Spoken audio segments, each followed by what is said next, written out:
Hello everyone, I'm Sumbul Aladin, therapist at MindFit Hyderabad, and I welcome you all to today's session.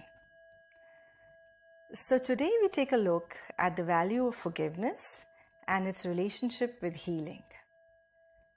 We also explore why is it important to cultivate forgiveness towards not only others but ourselves as well. By the end of this session, you will learn why is forgiveness important, how can forgiveness free us from anger and hate, what is the relationship between forgiveness and healing, and why is forgiving yourself just as important. So let us begin with why forgiveness. Why is forgiveness so important? I think all of us have known hurt, anger, or disappointment at the words and actions of others. Those feelings can be a crippling hindrance and can tear into the other areas of our life, affecting our other relationships as well. The emotional and physiological power of forgiveness cannot be stressed enough. Research clearly proves that forgiveness results in lower heart rate, blood pressure, and better sleep. In the psychological and emotional domains, the effects are plenty. Once again, research shows forgiveness diminishes the experience of stress and inner conflict, while simultaneously restoring positive thoughts, emotions, and behavior. It liberates you from the trap of endless revenge so that you can experience more joy and connection. Due to these far-reaching benefits, many psychologists are of the opinion that empathy should be cultivated early on through forgiveness education. Because when inner turmoil happens in adulthood, like it does to all of us, it becomes hard to find our way to forgiveness if we have never practiced it before. Cultivating forgiveness is also important because there are senseless crimes committed in a fit of anger, where one brief moment can alter the course of many lives. People whose lives are affected by these crimes may not have the ability to forgive, thereby contributing to more resentment and anger in the world. So whenever I think of forgiveness, my most favorite person is the Dalai Lama, the man who had to flee his own country and find exile in another country, and yet he continues to remain the epitome of forgiveness and compassion. So let us see what he says about how forgiveness frees us from anger and hate, which is the second part of our session today. So the Dalai Lama suggests that the best way to deal with continually getting angry after being wronged by another person is to see them from a different angle and see that perhaps they still have some positive qualities. He also suggests that the negative events can be a source of opportunities which otherwise would not be possible, a form of reframing towards the positive.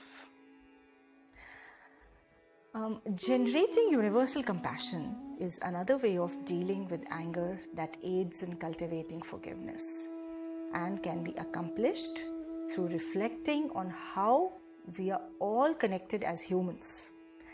And because we all share in the same experience of pain, we all wish to overcome the suffering. So the Buddhist approach to anger and resentment suggests that cultivating the virtue of forgiveness is closely tied to developing practices of patience and tolerance. These forms of practice encompass cultivation of mindfulness and wisdom, giving or generosity, as well as honesty and sincerity. In his book, The Art of Happiness, which is one of my favorite books, the Dalai Lama reminds us that the tendency to rehearse after being hurt is common, but reliving the pain and suffering is optional. If we consider the explanation that resentment is considered a commitment to remain angry or to resume anger periodically, holding a grudge seems to be an equivalent of cultivating anger. The Dalai Lama proposes that instead we either develop a sense of indifference towards the aggressor or further develop compassion for those who are afflicted with such tendencies. He believes that practicing awareness of the nature of suffering can help one develop the ability to connect to other people's pain. And with that, we come to the next part of our session, that is the relationship between healing and forgiveness. Oprah Winfrey, the famous American talk show host who had a traumatic childhood, said, "True forgiveness is when you can say, 'Thank you for the experience.'" What that means is that if we can look at every experience, good and bad, as a learning, then forgiveness becomes easy too. Then forgiveness is a learning process, a means of spiritual growth, which we all want to eventually embark on if we want to reach our potential and self-actualize. We may not know how to forgive, and we may not want to forgive, but the very fact that we are willing to forgive begins the healing process. It is then imperative for our own healing that we release the past and forgive everyone. Louise Hay, the author of Heal Your Life, a very famous book, says whenever we fall ill, we need to search our hearts to see who it is that we need to forgive.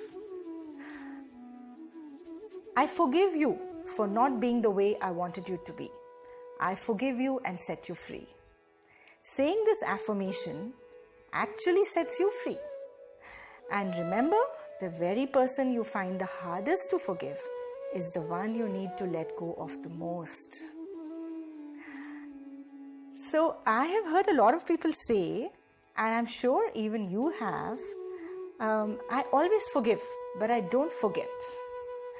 To me, that says they don't always forgive. There is an unending burden dwelling inside them. They've been scarred by something and have not let go of that hurt that they have experienced. If they fully forgave the offender, they would be free of that burden. Forgiving becomes even more important if you are angry with your parents and the way they treated you in your childhood. Remember, it is imperative for our freedom to understand that our parents were doing the best they could with the understanding, awareness, and knowledge they had. So if you truly want to heal, then you will have to forgive them and set them free, and in the process, set yourself free. Desmond Tutu, a South African cleric and a human rights activist, said, "Forgiveness is like this. A room can be dark because you've closed the windows, you've closed the curtains, but the sun is shining outside and the air is fresh outside. In order to get that fresh air, you have to get up and open the window and draw the curtains apart." And with that, we come to the last part of the session, where we look at self-forgiveness. Why is it so important to forgive yourself? So, would there be even a single person among us who has never made a mistake? Surely not if you are a human. Being kind and forgiving to your own shortcomings gives a much needed perspective to the sufferings and imperfections of others. When you live in the past with guilt and shame, you miss out on living in the present. Things that happened weeks, months, or years ago are now your past. It is important that you extend yourself some compassion and concentrate on your thoughts and behavior right now, for these thoughts and words will create your future. So, self-forgiveness not only includes the abandoning of self-directed negative emotions like guilt and shame, but also the increase in positive emotions like compassion, generosity, and love towards the self. And as we come to the end of today's session, I want to say that maybe you could utilize the present time of lockdown to introspect, to reflect, and to look at all the people you want to forgive and set free. And in doing so, set yourself free from the prison of hate and anger. Let go of this heavy burden of resentment that weighs you down and tires you out. Remember, being able to forgive someone and use those experiences to make you a better human is invaluable. So allow yourself to continue to forgive. It may even unlock a piece of you that can create something that others can benefit from in the future years to come. And finally, I leave you with these famous words of Mahatma Gandhi to ponder over. The weak can never forgive. Forgiveness is the attribute of the strong. So goodbye until next time. Thank you so much for joining in.